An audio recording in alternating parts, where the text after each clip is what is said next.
I am Rodolfo, 32 years old, standing outside the Grand Peterson estate where my sister Rebecca is getting married today. 10 years since, they called me the ugly brother. 10 years since I was essentially disowned. Now I return transformed.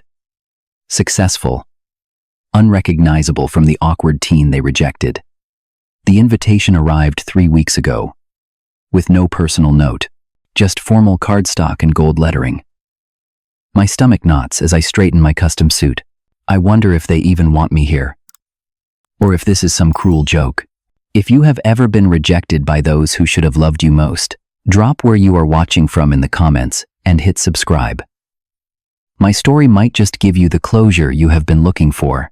Growing up in our wealthy Connecticut suburb was picture perfect from the outside. Our sprawling colonial home with its manicured lawn and luxury cars in the driveway projected the image my parents worked tirelessly to maintain. My father, Richard, built his investment firm from nothing, and my mother, Diana, leveraged our family status into becoming the queen of local society. My sister, Rebecca, was their pride and joy, blessed with natural beauty, athletic grace, and effortless charm that made her the undisputed star of Westlake High. Then, there was me. From puberty onward, I battled severe cystic acne that no treatment seemed to touch. My face was a battlefield of angry red bumps and painful cysts. The metal braces that imprisoned my teeth for 4 years completed the stereotypical awkward teen look. While Rebecca inherited our mother's slender frame and perfect features, I took after some forgotten relative with my stocky build and uneven features. If only you would try harder. My mother would sigh while inspecting my latest breakout before a family photo. Have you been using those expensive creams Dr. Mitchell prescribed? Rebecca never had these problems. That was the constant refrain in our household. Rebecca never had these problems. Rebecca knows how to dress. Rebecca makes friends so easily. The comparisons were relentless and always unfavorable. I still remember the Morton Charity Gala when I was 16. My mother spent the evening introducing Rebecca to everyone important, while I was told to just stay by the dessert table, where I presumably would do less damage to our family image. When I spilled punch on my shirt after being accidentally bumped, my father hissed that I was an embarrassment as he roughly dabbed at the stain. School was no sanctuary. While not actively bullied, I existed in that painful limbo of being mostly invisible, except when needed as a punchline. The wealthy kids who made up our social circle took their cues from my sister, who, while not cruel herself, made it clear I was not to be associated with her carefully curated image. The breaking point came during my high school graduation party. My parents had invited their business associates and friends, ostensibly to celebrate my accomplishment of graduating near the top of my class, despite my social challenges. I had actually done well academically, earning a scholarship to a good state university, though it lacked the prestige of Rebecca's Ivy League acceptance. The party was in full swing when I overheard my mother in the kitchen with her friends. "Of course we are proud he is going to college," she said in that tight voice I knew well. But between us, Richard and I always hoped he would choose a school farther away. Perhaps he could reinvent himself somewhere. No one knows us. Her friend laughed knowingly. "Diana, you are terrible. But I understand completely. Rebecca is such a credit to your family. Some children just do not get the same genetic gifts." I froze outside the kitchen door, glass of water in hand, as my own mother continued. "You have no idea how difficult it has been. Every family photo, every social event, constantly explaining why our son looks the way he does. Richard wanted him to get plastic surgery last year, but the doctors said we should wait until he is 21. They were discussing me like a problem to be fixed. A disappointing investment that had failed to yield returns. But nothing prepared me for what I heard next. That night, unable to sleep, I walked past my father's home office and heard my parents inside. They were reviewing photos from the graduation party, selecting which ones would be framed and which would be shared with their friends. "Can we crop him out of this one?" my father asked. "Rebecca looks stunning, but he ruins the composition with that scowl." "Richard, we cannot crop out our son from his own graduation photos," my mother replied. though her tone suggested she was not entirely opposed to the idea. Well, at least use the ones where he is standing to the side. He is just not what we wanted in a son, Diana. We did everything right. The best schools, the best doctors. How did we end up with this? The silence that followed was my mother's tacit agreement. I stood there, tears streaming down my face, suddenly understanding, with perfect clarity, that I would never be enough for them. Not because of anything I had done or failed to do, but simply because of who I was. That night, I made my decision. I packed a backpack with essentials, withdrew the $200 from my savings account, and left a brief note saying, I needed space. I did not say goodbye. They had already discarded me emotionally. I was simply making it official. The first months on my own were brutal. I had never known real hardship, having grown up with wealth and privilege, despite the emotional neglect. Now I was sleeping on the couches of the few acquaintances who would take me in, working at a gas station for minimum wage, and stretching every dollar until it screamed. Seattle was my eventual destination, chosen because it was about as far as I could get from Connecticut while staying in the continental United States. The city welcomed me with its characteristic rain and a blessed anonymity. Here, no one knew me as the disappointing son of Richard and Diana Walker, or as Rebecca's awkward brother. I was just Rodolfo, another hopeful transplant looking for a fresh start. My first real break came 6 months after arriving in Seattle. A small tech startup needed an office assistant. And despite my lack of experience, the founder, Marcus Chen, saw something in me during the interview. You have hungry eyes, he told me after hiring me. Not desperate hungry, but determined hungry. I like that. Marcus became more than a boss. He was the mentor I had never had. A brilliant software engineer who built his company from nothing after immigrating from Taiwan with little more than his education and determination. He did not care about my acne or my social awkwardness. He cared about my work ethic and my willingness to learn. Stay after hours. He offered one evening when he caught me admiring his coding work. I will teach you if you want to learn. And so began my education. During days, I managed the office, scheduled meetings, and kept the small operation running smoothly. At night, Marcus taught me to code, patiently explaining concepts and challenging me with increasingly complex problems. I absorbed everything like a sponge, staying up late into the night practicing and building my skills. Meanwhile, I was slowly rebuilding myself in other ways too. A local dermatologist, Dr. Sarah Jenkins, took interest in my severe acne case. Unlike the expensive specialists my parents had sent me to, she approached my condition with genuine compassion. This is not your fault, she said firmly during our first consultation. This is a medical condition with genetic and hormonal components. We will treat it like the medical issue it is, not a personal failing. Under her care, we found a combination of medications and treatments that gradually began to clear my skin. As the angry red inflammation subsided, I began to see features of my face I had never noticed before. I had my father's strong jawline and my mother's expressive eyes, though I tried not to dwell on those similarities. With clearer skin came greater confidence. I joined a local gym, working with a trainer who helped me transform my stocky frame into something more defined and athletic. I learned to dress in ways that suited my body type, rather than following the preppy Connecticut style my parents had forced upon me. I even let my hair grow longer, developing a style of my own choosing for the first time in my life. By my 3rd year in Seattle, I was hardly recognizable as the awkward teen who had fled Connecticut. But the most significant transformation was happening professionally. The small coding projects I had been developing at night caught the attention of some of Marcus's business partners. A data organization tool I created for our company's internal use turned out to have much broader applications. You should develop this into a full platform, Marcus urged. This could be big, Rodolfo. Nights and weekends were devoted to building out my software. Marcus provided guidance and eventually seed funding when he recognized its potential. By year 5, our small startup was acquired by a major tech company, with my platform as the primary attraction. I went from office assistant to software developer to chief technology officer in what felt like the blink of an eye. Financial success followed. I bought my first apartment, then later a house overlooking Puget Sound. I invested wisely, remembering the lessons about money my father had inadvertently taught me. But unlike my parents, I never confused wealth with worth. Through it all, I maintained complete silence with my family.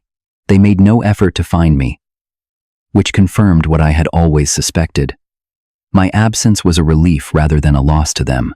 Occasionally, I would look up Rebecca online, watching from a distance as she graduated from Yale, took a job at a prestigious New York marketing firm, and became engaged to Andrew Campbell, son of a well-known business family. Despite my professional success and physical transformation, romantic relationships remained challenging. The few times I attempted dating, I found myself withdrawing when things became serious. The voice in my head, which sounded suspiciously like my mother's, would whisper that I was fundamentally unlovable, that anyone who claimed to care for me simply had not seen the real me yet. "You built a fortress around yourself," Marcus observed during a rare personal conversation. "Very effective for keeping out pain, but it also keeps out joy." "Not everyone is your family, Rodolfo." He was right, of course. I had built a life with colleagues who respected me, and a few friends who genuinely cared about me. James Washington, a software engineer who joined our company early on, became my closest friend. He knew fragments of my past, but never pushed for the complete story. He simply accepted me as I was, a kindness I had rarely experienced. As the 10th anniversary of my departure from Connecticut approached, I had become someone my family would never recognize. Not just physically, but in every way that mattered. I was successful, respected, and if not completely healed, at least at peace with who I was. Then the invitation arrived. The envelope was cream-colored and heavyweight, with a gold wax seal bearing the intertwined initials R and A. I almost tossed it with the junk mail before noticing the Connecticut return address. My hands trembled slightly as I broke the seal. Inside was a formal invitation to the wedding of Rebecca Elizabeth Walker and Andrew James Campbell, to be held at the Peterson Estate in Greenwich, Connecticut. The date was exactly 2 months away. There was no personal note, no acknowledgement of our estrangement, nothing to indicate why I was being invited after 10 years of silence. I sat in my home office, staring at the invitation for a long time. Through the floor-to-ceiling windows, I could see the waters of Puget Sound, stretching toward the Olympic Mountains. This view, this home, this life I had built was my sanctuary. Why would I risk disrupting my hard-won peace by returning to the people who had caused me so much pain? Curiosity got the better of me. That evening, I researched Andrew Campbell more thoroughly than I had before. His family owned Campbell Industries, a manufacturing conglomerate that had recently been making aggressive moves into the tech sector. In fact, they were direct competitors to Westlake Technologies, the company that had acquired our startup and where I now served as CTO. This could not be a coincidence. Did Rebecca know about my position? Was this invitation a business maneuver rather than a family reconnection? It seemed implausible that they remained ignorant of my success. While I did not seek publicity, my role at Westlake had been covered in industry publications. Anyone doing basic research would discover the connection. The next day, I met James for our regular Saturday morning run along the waterfront. "An interesting development," I said casually after we had completed our first mile. "I received an invitation to my sister's wedding." James, one of the few people who knew anything about my estrangement from my family, nearly tripped over his own feet. "Your sister? The one you have not spoken to in a decade?" "That sister?" I nodded, increasing our pace slightly as we discussed the situation. James, ever practical, immediately identified the possibilities. Option 1. They know exactly who you are now and want to reconcile. Option 2. They know who you are and want something from you, probably related to your position at Westlake. Option 3. They still have no idea, and the invitation is a generic family obligation thing. "Which do you think it is?" I asked, though I already had my suspicions, given what you have told me about them. Option 2 feels most likely. But the question is, Does it matter? Are you considering going? That was the question that haunted me over the following weeks. I found myself distracted during meetings, imagining various scenarios of returning home. Sometimes I pictured a dramatic confrontation, throwing their past cruelty in their faces. Other times I imagined a tearful reconciliation, though those fantasies felt hollow even in my own mind. My dreams became populated with images of my childhood home, of my sister's face, of my parents looking at me with that familiar disappointment. I would wake up in cold sweats, my heart racing, feeling 16 years old again. You do not owe them your presence, James reminded me when I confessed my turmoil. But maybe you owe yourself closure. He was right. After 10 years of silence, after building a new life thousands of miles away, part of me still sought validation from the people who had rejected me. It was an uncomfortable truth to acknowledge. 2 weeks before the wedding, I made my decision. I would attend, but on my own terms. I would not reach out beforehand. I would simply arrive as invited, observe the dynamics, and decide in the moment how much of myself to reveal. If they recognized me immediately, so be it. If not, I would have the advantage of seeing them as they truly were when they thought no one who mattered was watching. I booked a first-class ticket to New York, reserved a suite at the best hotel in Greenwich, and had my tailor create a new suit for the occasion. If I was going to face my past, I would do so armed with every confidence my present life could provide. The cross-country flight gave me too much time to think. As the landscape below transformed from the rugged mountains of the West to the patchwork farmlands of the Midwest, and finally to the dense urban sprawl of the East Coast, I rehearsed what I might say when face-to-face with my family again. Would my father still see me as a disappointment now that I had achieved financial success on my own terms? Would my mother still find me lacking when compared to her precious Rebecca? And my sister, what did she know or suspect about my life now? By the time the plane touched down at JFK, I had talked myself into and out of this confrontation a dozen times. But as I settled into the back of the luxury car I had arranged to take me to Greenwich, I felt a strange calm descend. Whatever happened tomorrow, I was no longer the powerless teenager desperate for approval. I was Rodolfo Walker, a man who had created his own path and found his own worth. Connecticut greeted me with the perfect early summer weather that I remembered from childhood. As we drove through the familiar landscape of wealth and privilege, I felt like both a stranger and a returning conqueror. This world had rejected me, but I had survived and thrived, despite its judgment. Tomorrow would bring whatever it would bring. For tonight, I would rest and prepare for the reckoning that had been 10 years in the making.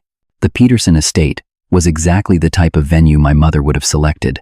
Sprawling manicured grounds surrounded a colonial mansion that dated back to the Revolutionary War.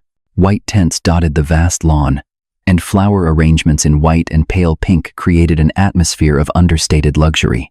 A string quartet played softly as guests in summer finery made their way toward the garden where the ceremony would take place. I arrived deliberately late, slipping into a seat at the back just as the processional music began. From this vantage point, I could observe without being observed. The familiar figures of my parents walked down the aisle first. My father looked older than I expected. His once jet black hair, now silver at the temples. His posture slightly stooped. My mother, by contrast, appeared nearly unchanged, her blonde hair perfectly styled, her figure slim in an expensive pale blue dress that surely cost more than most people's monthly salary. They took their places in the front row, and I watched their body language with the detached interest of an anthropologist studying a foreign culture. They barely spoke to each other, maintaining a careful public facade of unity while radiating private coldness. Some things never changed. The rest of the processional passed in a blur until Rebecca appeared at the end of the aisle. My sister, 10 years older, but still radiantly beautiful, wore a gown that emphasized her slender frame.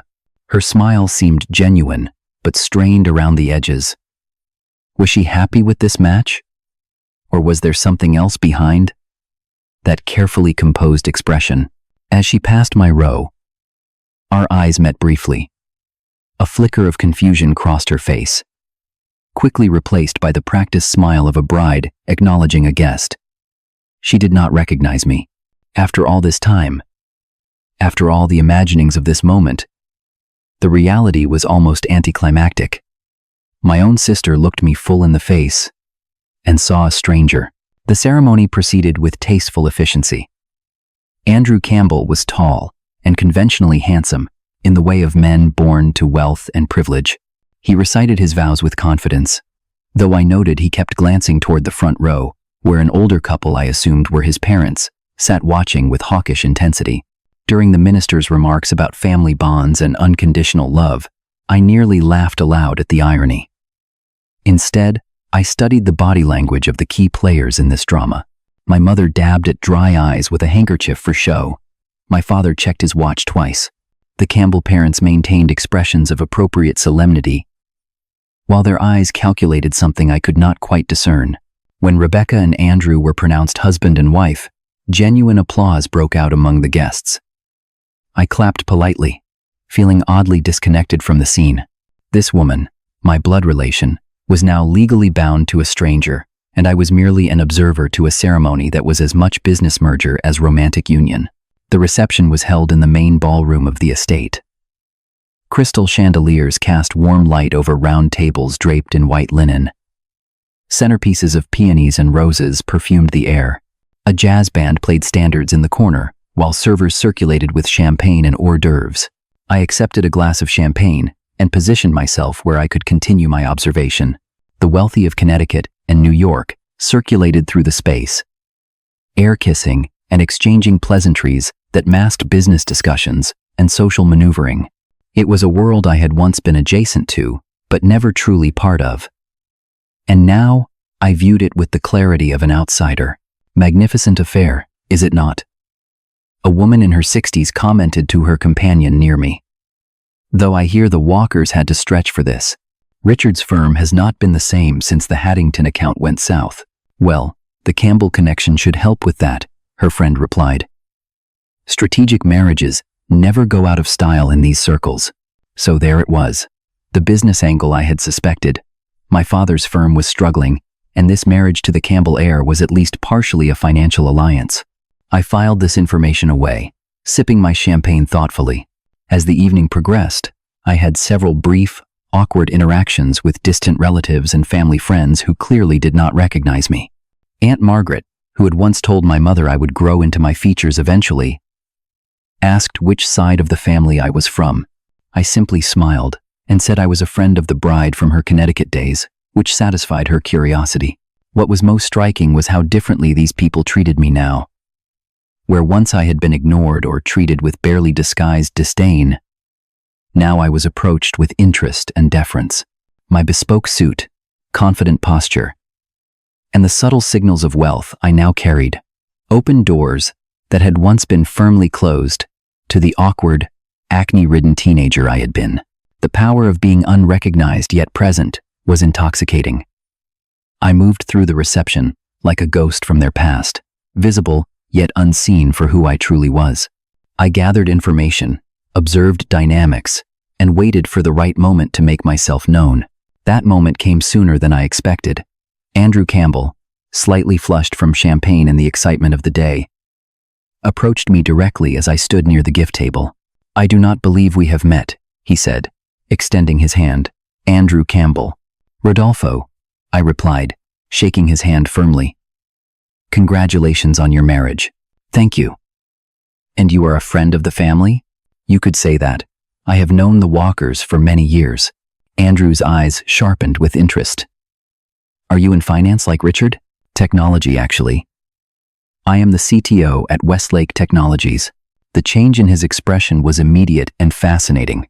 What had been polite interest transformed into hungry calculation.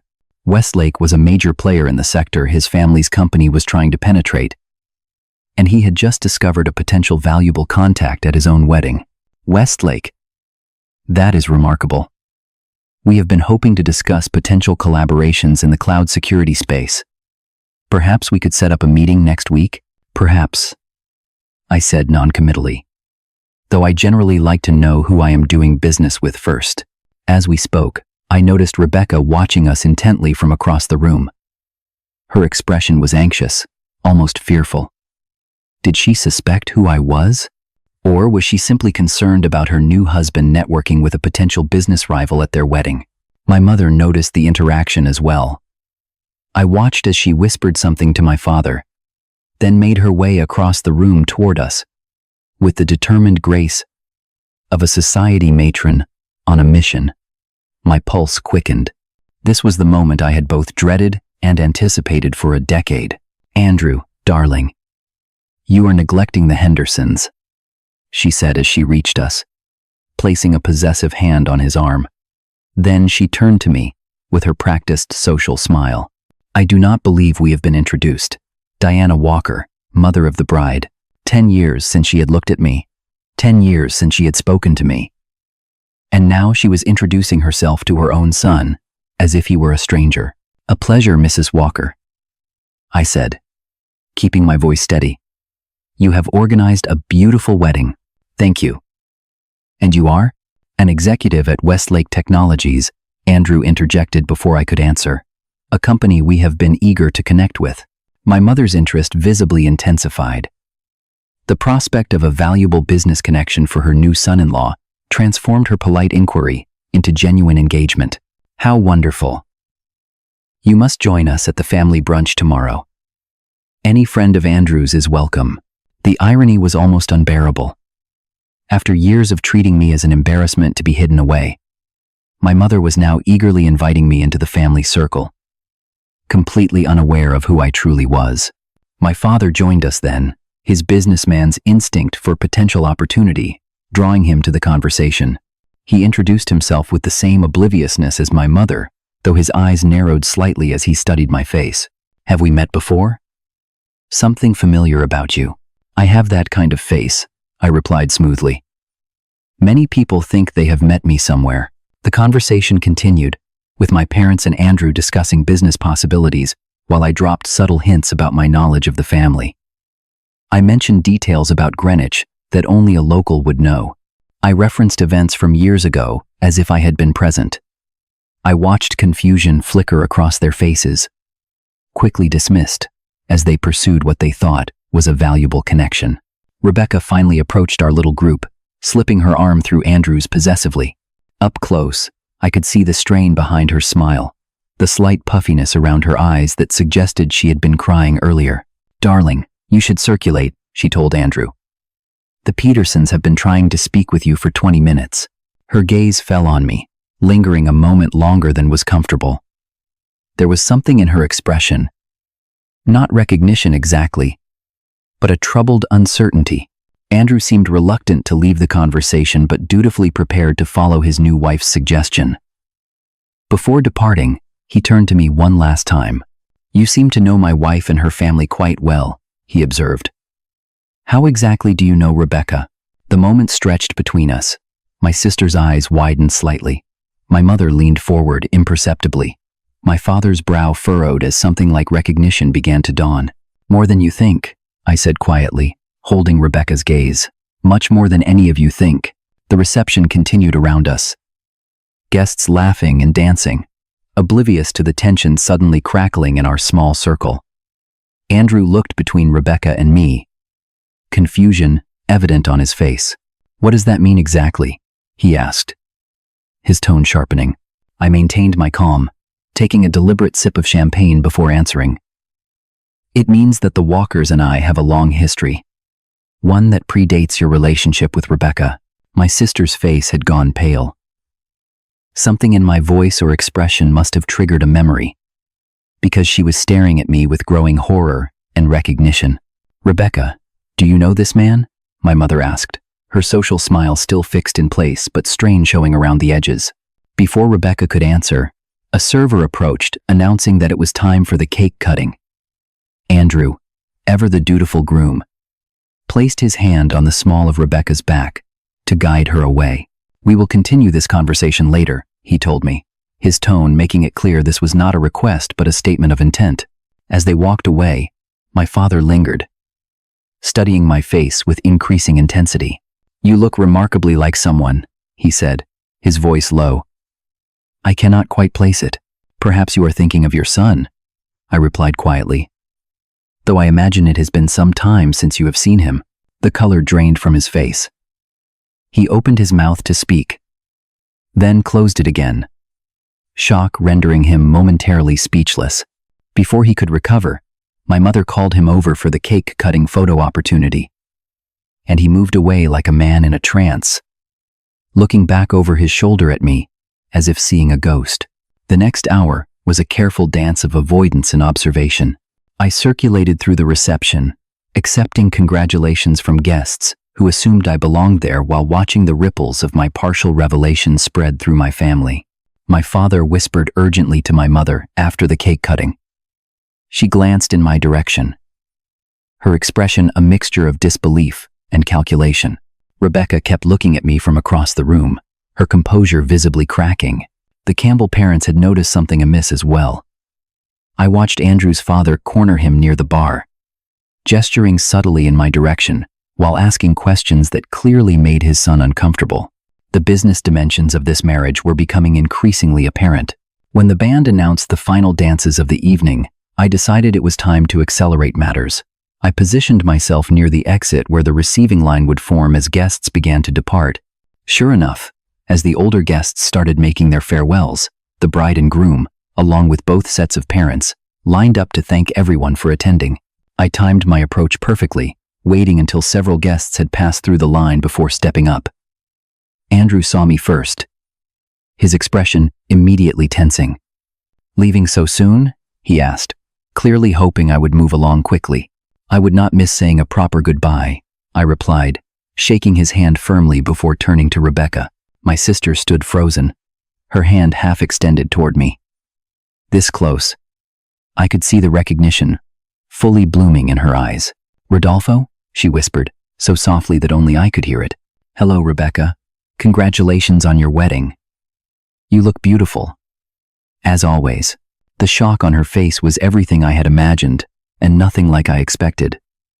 There was pain there, yes, but also something that looked remarkably like guilt. "It cannot be," my mother gasped from beside Rebecca, her carefully constructed facade crumbling. "Rodolfo? Is that really you?" My father stood as if turned to stone, his face ashen. The Campbell parents looked bewildered by the unfolding drama. "Perhaps we should continue this conversation somewhere more private," I suggested, acutely aware of the curious glances from nearby guests. Andrew, to his credit, recognized the need for damage control. "The library," he said decisively. "Please, this way." The seven of us, an oddly symmetrical group of two sets of parents, the newlyweds, and me, filed through a side door into a wood-paneled library that smelled of old books and furniture polish. As soon as the door closed behind us, the facade of civility evaporated. "What kind of sick joke is this?" my father demanded, finding his voice at last. "You disappear for 10 years without a word, and then you show up at your sister's wedding, pretending to be a stranger?" "I did not pretend anything," I replied calmly. "I was invited. I attended. Not once did I lie about who I was."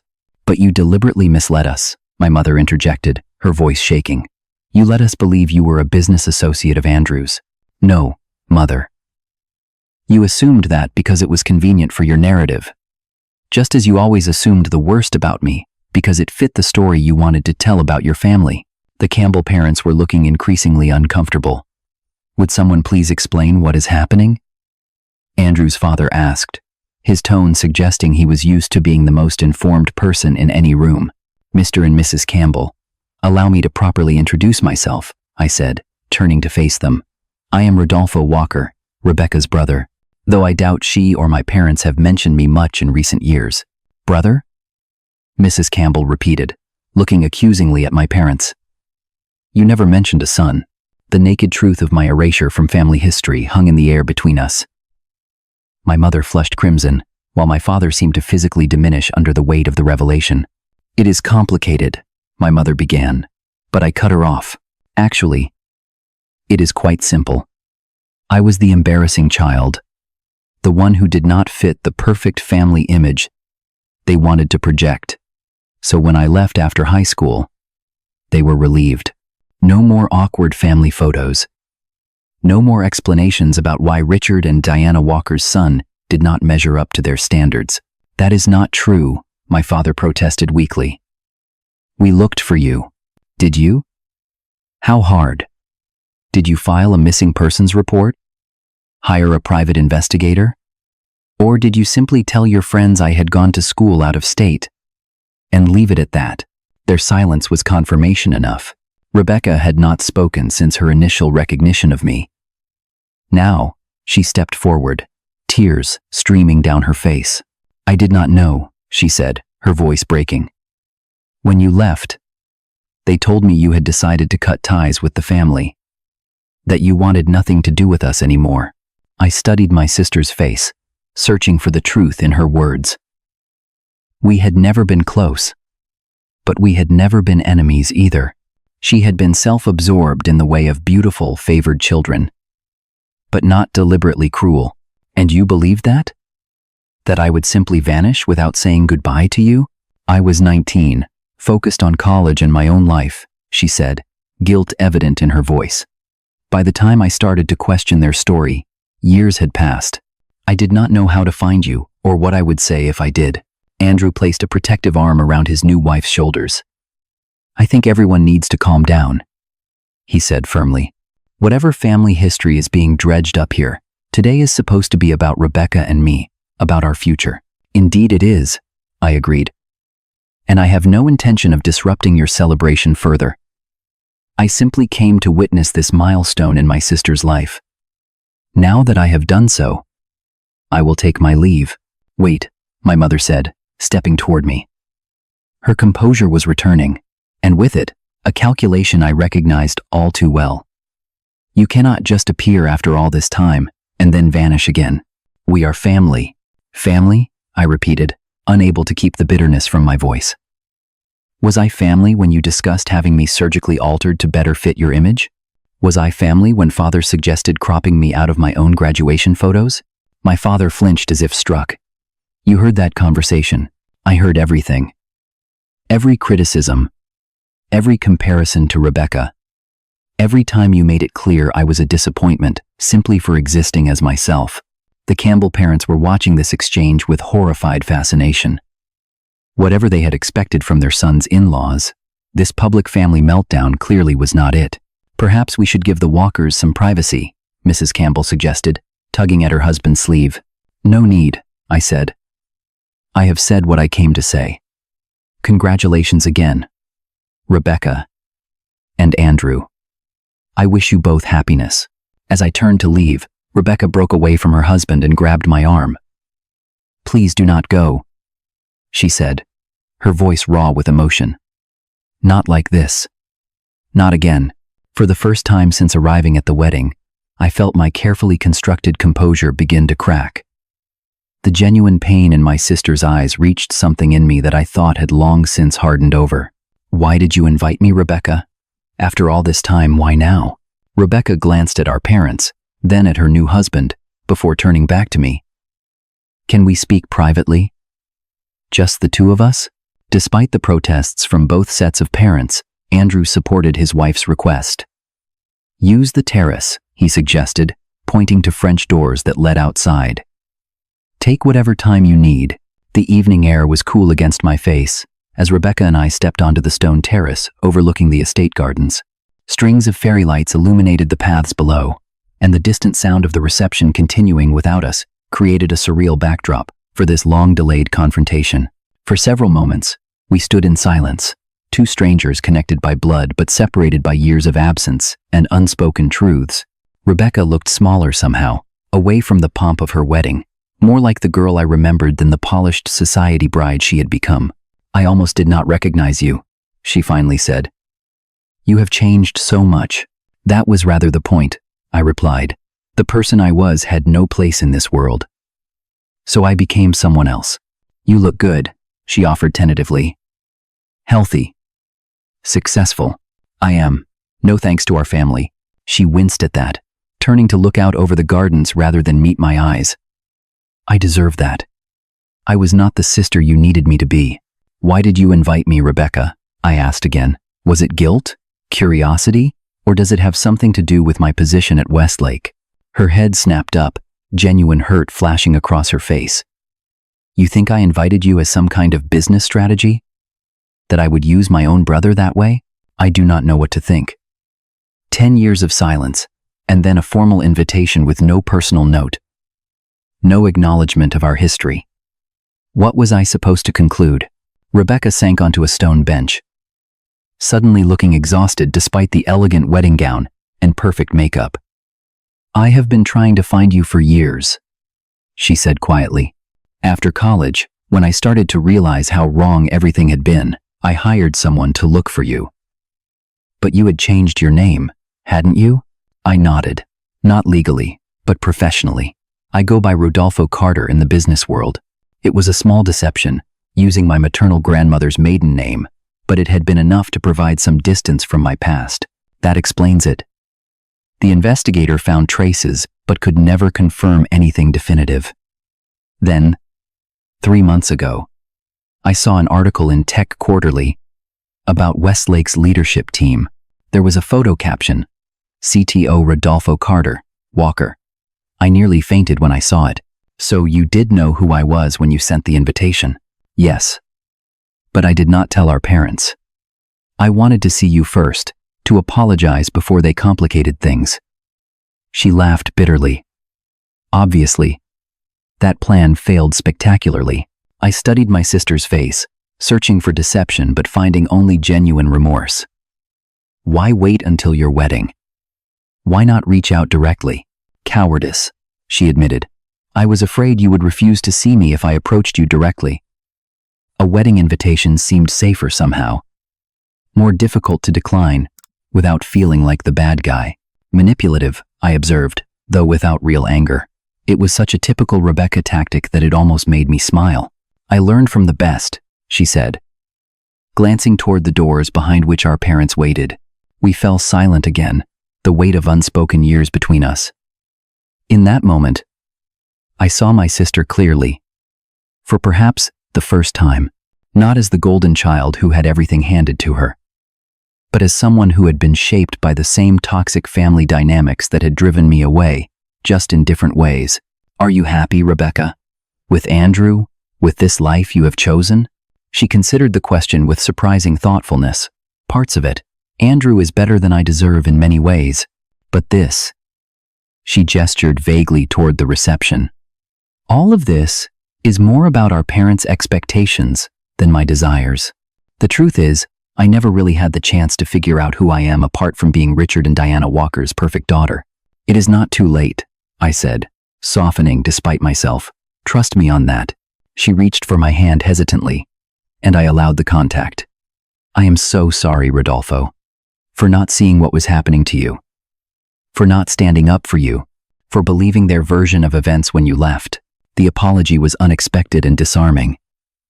I had come prepared for denial, for justifications, for the familiar Walker family tactic of rewriting history to suit their preferred narrative. Genuine remorse was something I had not anticipated. I appreciate that, I said finally.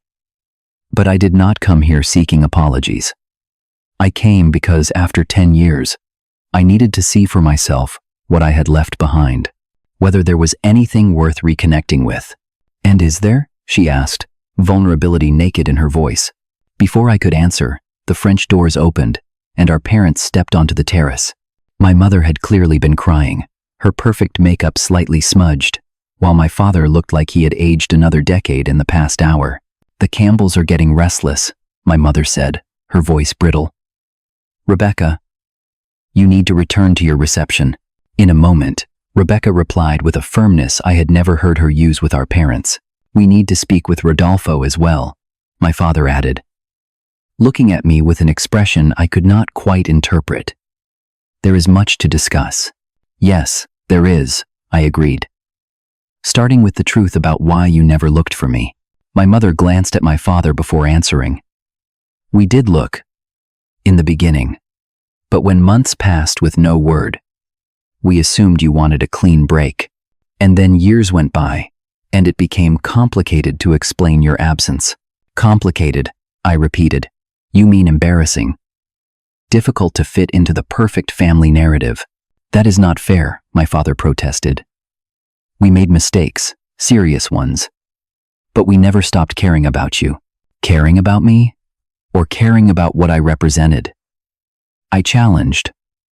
Because from where I stood, I was never a person to you, just a disappointment. A project that failed to meet specifications. My mother flinched at the industrial terminology, so reminiscent of my father's business language. We were wrong, she said, the words clearly difficult for her. The way we treated you was wrong. But Rodolfo, you have clearly done well for yourself. You are successful, accomplished. Surely that proves we did something right in raising you. It was such a quintessentially Diana Walker statement. Trying to claim credit for the success I had achieved, despite their treatment, not because of it. I almost laughed. No, Mother. My success proves that I was always more than you could see. That your narrow definition of value and worth was the problem. Not me. Rebecca stood up, placing herself between us, as if to prevent the conversation from deteriorating further. This is not the time or place for this discussion. Rodolfo, will you stay in town for a few days, so we can talk properly? Without the wedding chaos? Before I could answer, my father cleared his throat awkwardly. We should be transparent about everything, he said, looking uncomfortable. Rodolfo, your position at Westlake Island, significant to our current situation. And there it was, the business angle I had suspected from the beginning. Our firm has been struggling, he continued reluctantly. The Campbell merger through Rebecca's marriage was meant to stabilize things. But having a connection to Westlake would be even more valuable if you were willing to consider some collaborative ventures. So I am useful to you now, I said flatly. Now that I have power and influence you want to access. That is not what he meant, my mother interjected quickly. Isn't it? Be honest for once in your life. If I had shown up still looking like the awkward teenager you rejected, would you be so eager to reconcile? The silence that followed was answer enough. Rebecca looked horrified. I did not know about this, she said, turning to our parents. Is this true? Is my wedding just a business arrangement? Of course not, darling.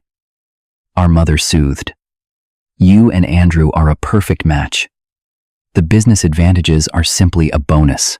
I watched my sister's face as another piece of her carefully constructed reality cracked. She had been a pawn in our parents' social chess game her entire life. Just as I had been. Only her role had been gilded with praise and privilege, while mine had been shadowed with criticism and shame.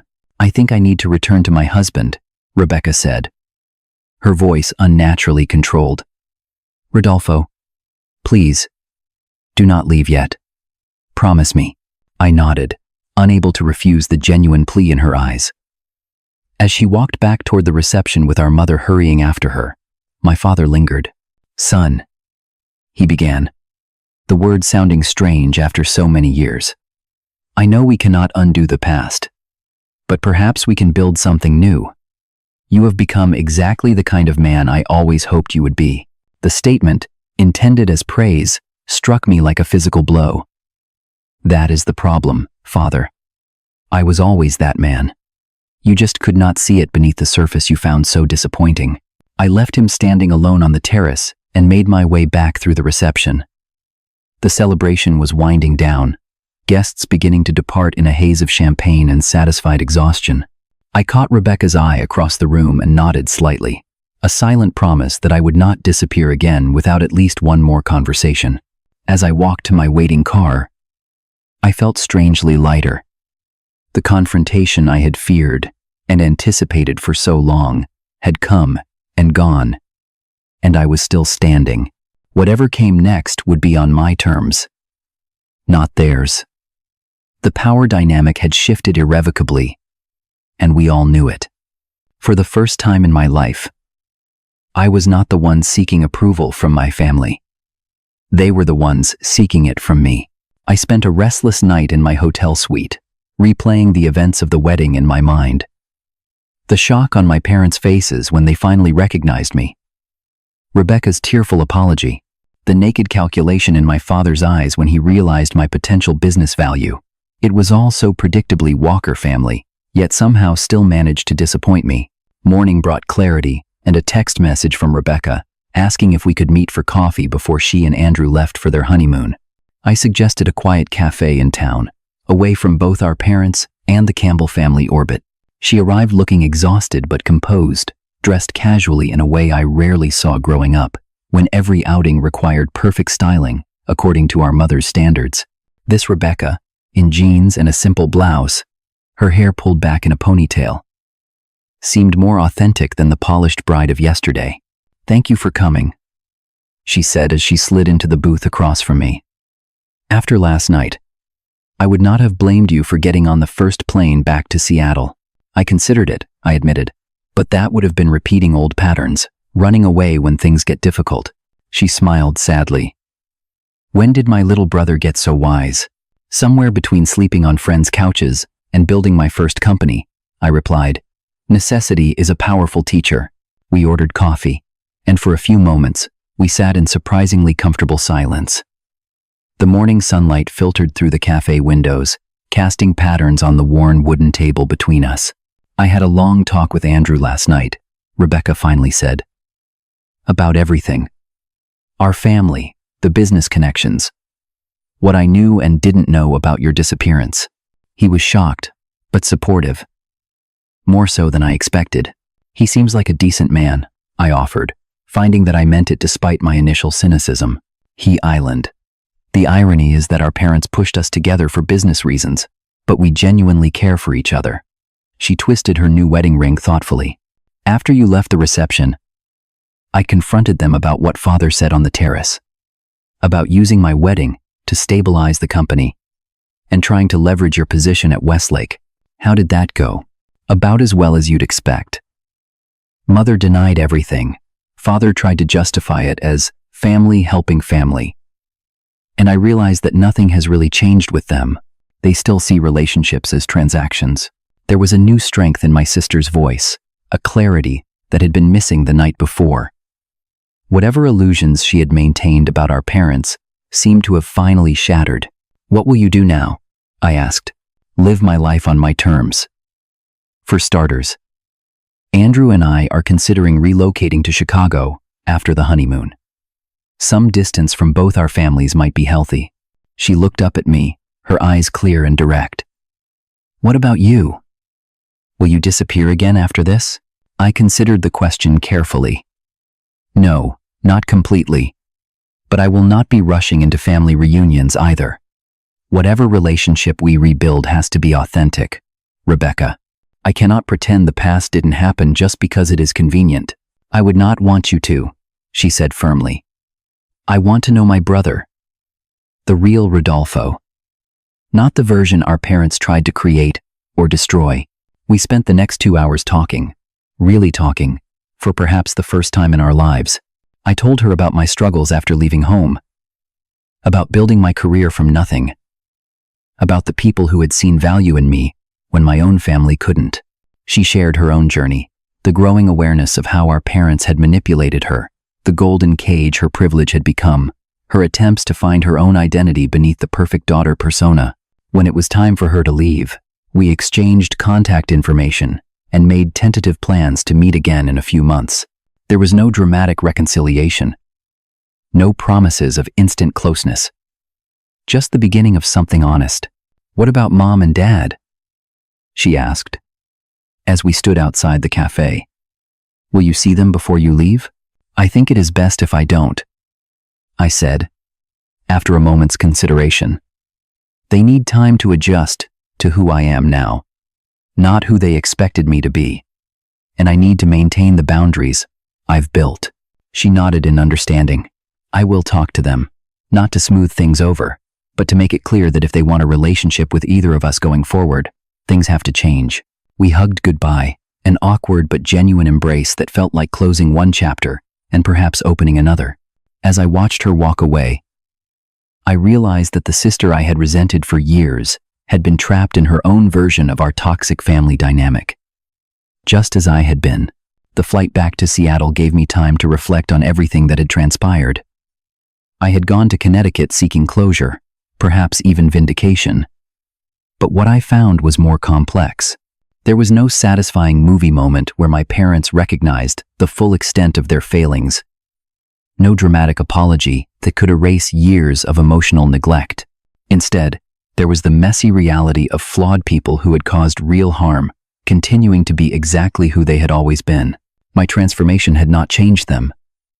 It had changed me, and my ability to engage with them on my own terms, rather than theirs. Back in my home overlooking Puget Sound, I called James to fill him in on the wedding drama. His response was characteristically direct. So basically, you found out your parents are still assholes, but your sister might be salvageable? I laughed. The tension of the past few days finally breaking. That is a fair summary. And how do you feel about all of it?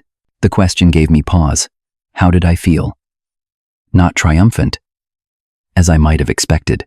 Not vindicated, though there had been moments of satisfaction in their recognition of who I had become without their support. Not even angry, though that emotion had sustained me for so many years. I feel free, I realized aloud. For the first time, I feel completely free of needing their approval or validation. I know exactly who I am and what I'm worth, and their opinion of that is irrelevant. In the weeks that followed, I declined my father's increasingly persistent business overtures through formal channels at Westlake.